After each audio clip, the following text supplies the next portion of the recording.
पुरंदर तालुक्याला पाणी पुरवणाऱ्या नीरा गावातील लोकांनाच आता पाणी टंचाईचा सामना करावा लागतोय। आपल्या प्रभागातील लोकांना पुरेसं पाणी मिळत नसल्याच्या कारणावरून नीरा येथील प्रभाग क्रमांक 5 मधून निवडून आलेले ग्रामपंचायत सदस्य संदीप धायगुडे यांनी आपल्या पदाचा राजीनामा दिलाय। आपल्या प्रभागात पाणी पुरवठा होत नसल्याने एक महिला विहिरीवर पाण्यासाठी गेली असता विजेचा शॉक बसल्याने तिचा मृत्यू झाला।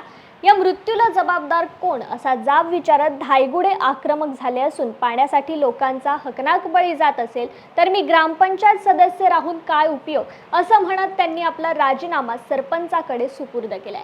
पाणी असून त्याच्या वाटपाचे नियोजन नसल्याने मला राजीनामा देण्याची वेळ आली आहे असं मत धायगुडे यांनी माध्यमांसमोर व्यक्त केलंय। गेली 2 वर्ष झाली जे लोकांच्या मूलभूत गरजा आहेत, पाणी, वीज, लाईट, या गरजा ग्रामपंचायतीमध्ये आम्ही वेळोवेळी सांगून मासिक मीटिंगमध्ये सुद्धा वेळोवेळी सांगून सुद्धा ह्या गरजा लोकांच्या पूर्ण होत नसतील आणि मागच्या 10 दिवसामध्ये कोळे वस्तीवरती कोकरे कुटुंबातील एक महिला लाईटीचा शॉक लागून दुर्दैवी अंत झाला।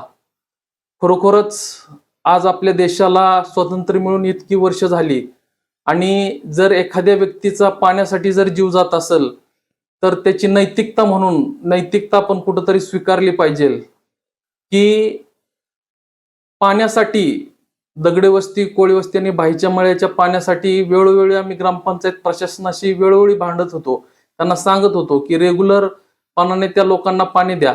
ग्रामीण भागातल्या महिला सर्वसाधारणपणे 10 वाजता कामाला जर जात असत्याल आणि तुम्ही जर 10:30 वाजता पाणी जर सोडत असत्याल तर त्यांनी पाणी भरायचं कधी? पाणी माणसासाठी म्हणजे जीवन जगण्यासाठी प्रचंड गरजेचं आहे आणि म्हणजे निर्ढावलेलं हे प्रशासन कुठल्याही पद्धतीचं 3 वर्षामध्ये ह्यांनी बदल अजिबात केलेला नाही। याला वैतागून अक्षरशः मी 10 तारखेला राजीनामा दिला।